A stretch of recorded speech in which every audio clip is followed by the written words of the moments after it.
Some leaders leave footprints, others leave libraries.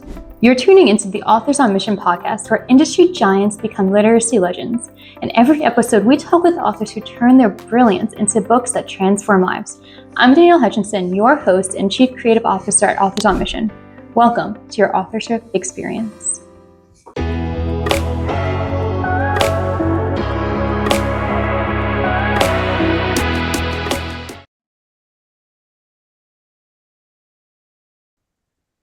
That silence you just experienced. For millions of people living with hearing loss, moments like these aren't just pauses. They're daily realities that can either isolate or inspire transformation. I'm your host, Danielle Hutchinson, and you've turned into Authors on Mission, where we explore how remarkable individuals turn their deepest challenges into their greatest strengths. Today, I'm speaking with Maureen Covinsky, a woman who refused to let hearing loss silence her voice. From navigating hearing aids in her 30s to embracing implants in her 40s, Maureen has transformed her journey of adaptation into a mission for empowerment. She's a certified life coach, auditory mentor, and author of My Voice Beyond Hearing Loss. But more than that, she's here on our show today. She's here to talk about some amazing writing tips, and I couldn't be more excited. Maureen, welcome to the show. Well, thank you so much. I appreciate being here. Thanks you for having me today. Of course, I'm really looking forward to this conversation. I talk to authors all the time, but this is a very unique story because it's something that is so inspiring. I mean, somebody who's come from hearing loss, but is on a podcast today, something that's purely, auditory usually. So I'm loving that. I'm wondering what kind of led you into this role. Like, for example, was there a specific moment you realized, you know what, it's time for me to make a change and embrace and shift to mentoring and positivity? I don't know if there was a specific moment. I worked in retail management and then also online pharmacy. And I just recently left that online to concentrate more on this. But I joined a mastermind, and because I thought, well, there's more to my life. There's more I can do. I didn't know what that was. And then my business mentor mentioned to me that I had the most experience with hearing loss, and because my own and my mother and my grandfather also had it, and at the same time, in like pretty much in our mid-30s. And she's like, well, first you need to write your hearing loss story. You have to write that down. So you have to write it. And my first reaction was no way, basically, because I'm not a writer. I don't think of myself as I don't know if I really still think of myself as a writer, even though I wrote this book.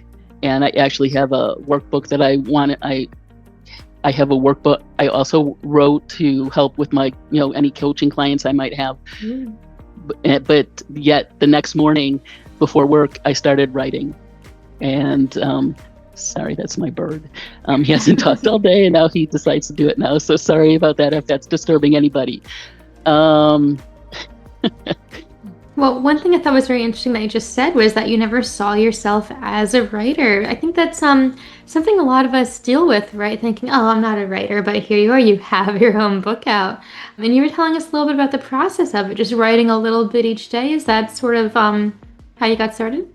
Well, I mean, at the beginning, as I said, that first day, I ended up writing like 6 pages. Well, maybe I do have, and that was when I'm like, well, maybe I do have something to say. Maybe I need to think about this a little bit more, and started writing more. With my business mentor, she came up with about 10 different questions for me to answer that were basically turned into chapters eventually that I needed to answer. And that's how it started. I started with writing those 6 pages and then answering those questions that became chapters. And that's kind of how it started. I did stop for a while writing because, for people who didn't know me, I was afraid that, people would read it and think, wow, man, she hates her mother or something like that, because I was telling stories about what it was like to grow up with a mother with hearing loss, who denied her hearing loss for a very long time. And it made life as a child really hard. And then, that's when I, that 6-9 month period that I stopped writing this book is when I wrote that workbook. And I started writing again because I had revelations about my mom's, journey. I mean, how hard it was for her My dad worked in retail management. He was a pharmacist. I was a pharmacy technician, so he was a pharmacist, and he worked long hours, especially back then. He worked 10, 12-hour days, 5 days a week, and on Saturday was like a half day sort of thing. So my mom was in charge of, raising 3 children and losing her hearing at the same time. And I mean, that wasn't something that was really, there was no support. There was no community that we knew about at that time for her. So, and I imagine that created a lot of anger and fear in her as she was, losing her hearing. And maybe, one of us could have gotten hurt and she wouldn't have heard us scream out or yell or whatever. Right. I mean, so once, I kind of thought about what it was like for her to lose her hearing. It made it a little easier for me because I'm like, okay. And in my book, I write facts. It's all about factual based writing. So. Understood. And well, it's interesting because you connect those personal experiences to things that everybody can relate to. I mean, what you went through is completely unique, and I can only imagine how difficult it was growing up, in that situation. But you kind of turned it onto another level in your book. You wrote about the universal experience of being misunderstood, silenced, or unseen. You made it universal so everybody can really relate to it. So I wonder if you want to speak a little bit about how, hearing loss can connect to those broader human experiences. You gave us one example with your mother, but what might you want to share on that? I have a few. It's kind of being like misunderstood or not necessarily fine, but unseen. Like, for instance, if someone asks me a question and my back is turned or I'm not paying attention, I may not respond to you. I might turn around and walk away, and you may think this chick is what's wrong with her? She doesn't even bother to answer my question. Or another example is if, you ask me a question and I ask you to repeat it like several times. Some people will say, oh, never mind. Forget about it. Don't worry about it. Well, you were trying to tell me something. And I figure it's kind of important if you were trying to get my attention and tell me something. So I think it's important, communication is really important. It's really the key. Making sure that if you're with a new group of people, to make sure that they know you have hearing loss, and even explain this. If you say, I might ask you to repeat your question, I may not, or repeat what you said, because I may not hear it. Or if you can make sure I'm looking at you when you're talking would be great, really helpful. So that I really believe, communication is a big key in making your life with hearing loss much easier. Absolutely. And those are some tips that a lot of people might not realize. I can only imagine, what it's like for somebody to say, never mind, or to not be looking at you when they're trying to talk. These are the little things that I think your book definitely touches upon and helps others to understand. So moving forward a little bit more into the writing process itself, which, it's incredible that you were able to do this, because I can only imagine the struggle it was writing about your own experiences. So can you walk us through that a little bit? The struggles that, you mentioned stopping because you were fearing other people's judgments. What made you push past that fear? I pushed through it. As I said before, when I had those revelations and stuff, I'm like, okay, well, I understand why I had some of the issues growing up with my mom and things like that. Right, understood. Was there anything in particular then that, as you were searching for, what stories do I tell? What do I not tell? Did you have like an outline process involved, or did it all just come purely from the heart? I think I got to the point where it was more important for me to help others. So I was able to push through that fear of judgment, because in the end, my goal is to help other people with hearing loss, gain confidence, freedom, and inner peace. So I think the ability to help others superseded that fear. So I got past that fear by remembering what my goals were. That's exactly right. We have to keep that in mind, keep our head, focused on that light at the end of the tunnel until we've reached that goal. And that's exactly what you did. And now here you are, and the book was published pretty recently. It was in June, right? So that's pretty recent. I'm wondering if there was any feedback you received from that, any positive impact that you've made on others' lives so far? Unfortunately, I don't. It's on my phone. I don't have that in front of me, but I've gotten lots of feedback. I just did an event last week, and had several people come up to me and say, "Thank you so much for putting your story out there. You're going to help a lot of people." And I've heard that many times since June. I wrote it through the perspective of a hearing loss, but the feelings that I had in terms of being misunderstood, silenced, or unseen is not mutually exclusive from hearing loss. I mean, that happens to a lot of other people who feel that way. So I think, as I said, even though my lens is hearing loss, people that don't have hearing loss might get benefit from hearing how I got through it. Understood. And I think that's a very noble goal. And people write books for so many different reasons. Sometimes you write it to build a brand or to build a legacy, but for you, it's helping others, teaching others what exactly you've experienced so that somebody else can use that as a clutch and a guide, which is incredible. So, one thing that you do mention also is the idea about reclaiming your voice, literal and metaphorically. And if you'd like to speak about that a little bit, because that's incredibly important too. And it also relates to not only hearing loss, but to, the universal audience as well. So can you speak about that, about reclaiming your voice? Well, I mean, reclaiming my voice had a lot to do besides writing this book and now doing podcasts, which is not something I ever thought I would do, and being relatively comfortable doing them. I was nervous while we were waiting for you. But, never to be nervous. We were having some fun, just chatting. That's true.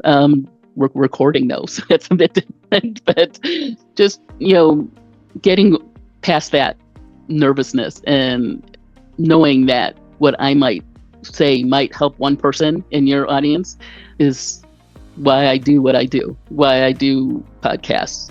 And that's me reclaiming my voice. Me reclaiming my voice is writing this book. Me reclaiming my voice is being comfortable in social situations and talking to people and giving my opinion, all those things.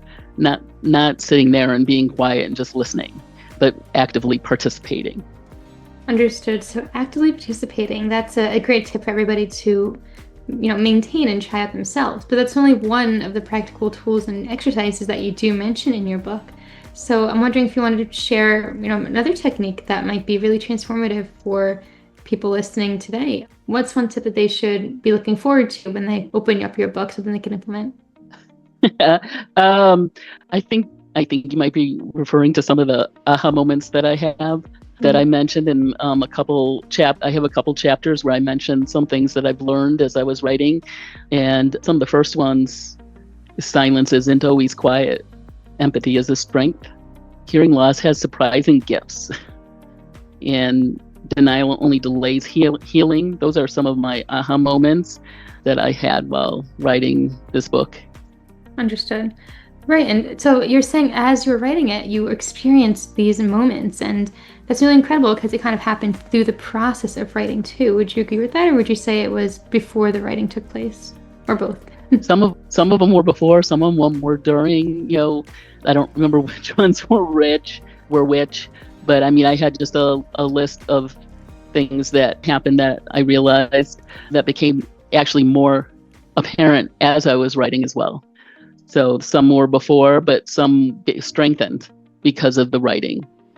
Understood. Yeah, so that's really something to think about. A lot of authors out there set out with the goal of just writing a book, but the process is transformative. You learn more about yourself, you learn more about your topic that you're writing, and all of that just comes together beautifully. And clearly that's what happened for your book as well. Do you happen to have a copy of your book with you here today by any chance? Yes. Oh, wonderful. Let's take a look. I love that cover. Did you have a say in designing it? Yeah, I went 90, I think it was 99 designs that I went on and had a contest to design my cover. I wasn't sure about this cover at first, and then I did a poll with some of my tribe, and they said this is the one that they like the best. I was thinking about one that's very simple, and everyone was like, no, you need one this one's cool, and you need one that will, when people see it, it's going to jump out at them. Something simple won't. And I do have and I'm going to just read it because I just found it in my introduction.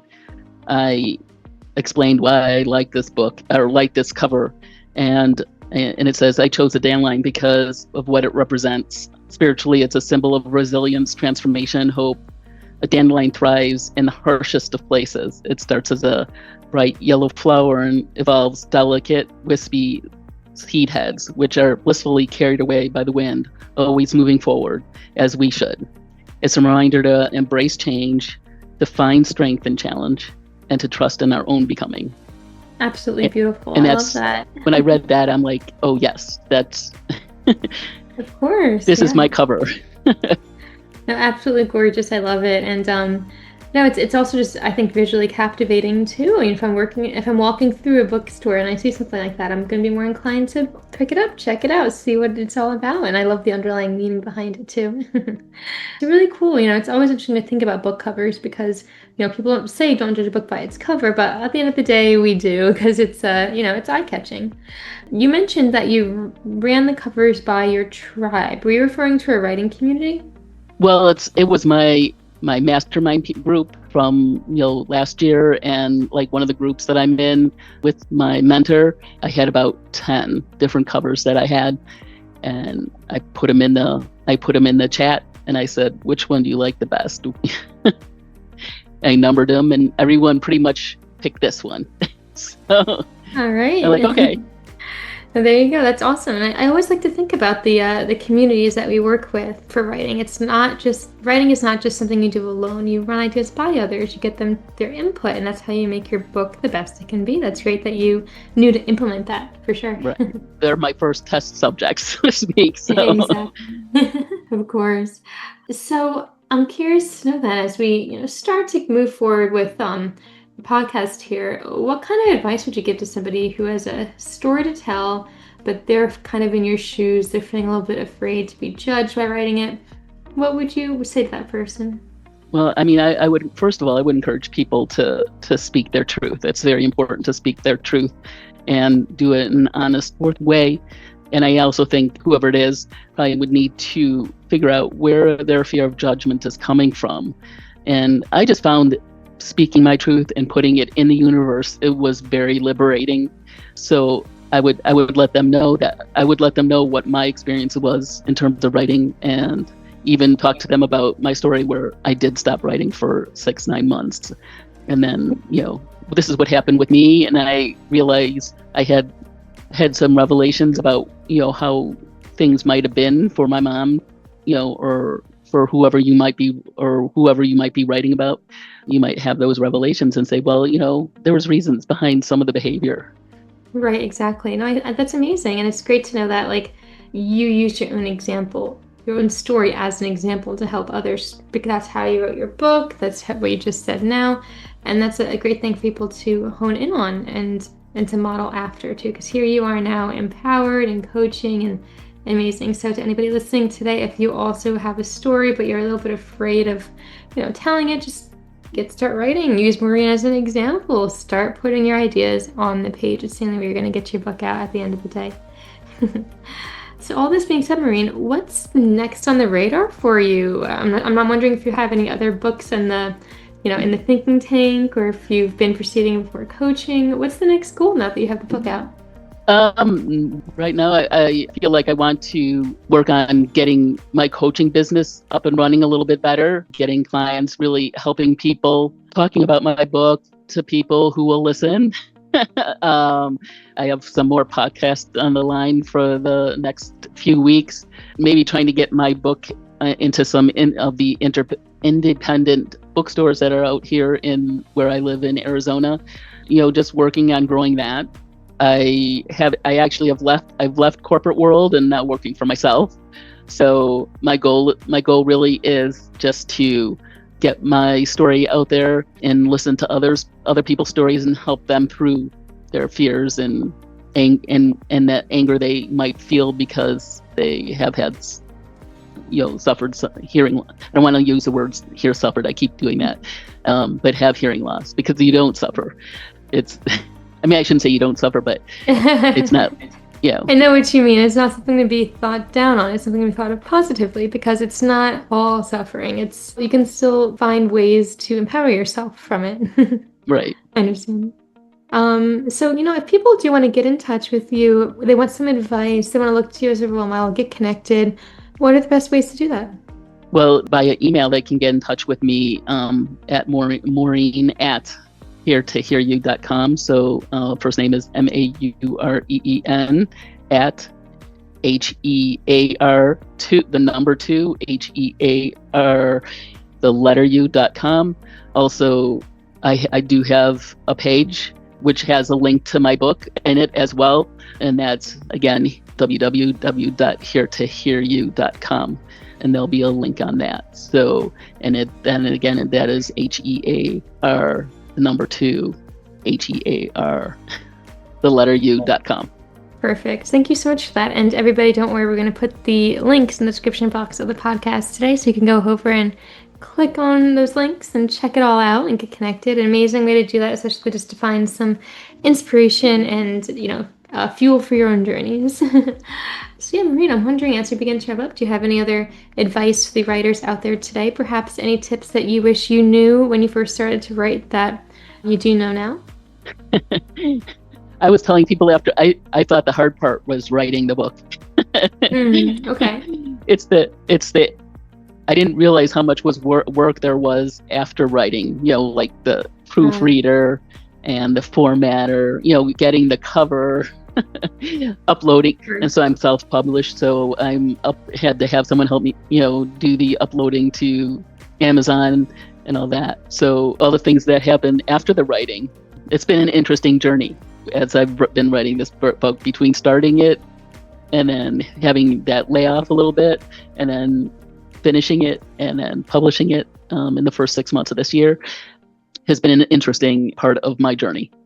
That's beautiful. I love it. And you really do have such a way with words. Very inspiring to this entire show. So thank you for sharing that. And everybody, just it's been an amazing conversation, Maureen. Thank you so much for coming on. I think, if there's one thing we could all take away from this episode, it's that it's your own mind that holds you back. It's your perceived limitations, but it could also be your greatest qualifications for the impact that we're meant to make on the world. So thank you for this. It's been a pleasure. And everyone, we could always learn more by reading your book too, My Voice Beyond Hearing Loss. So yeah, a true pleasure. Thank you for joining us, Maureen. Well, thank you so much for having me. I love this this conversation today. So I appreciate the time that you've given me today. Of course. You heard it here, everybody. This has been another episode of the Authors on a Mission podcast. We believe that every struggle is a story waiting to become somebody else's survival guide. So just remember, your voice matters, your story counts, and your mission is waiting for you to claim it. So until next time, keep writing the next chapter of courage. Have a great day, everybody. Thank you. Bye-bye. This is Danielle Hutchinson reminding you that somewhere, someone needs the book that only you can write. Visit authorsonmission.com to start your legacy. Until next time, keep leading, keep inspiring, and keep thinking in chapters. Have a great day.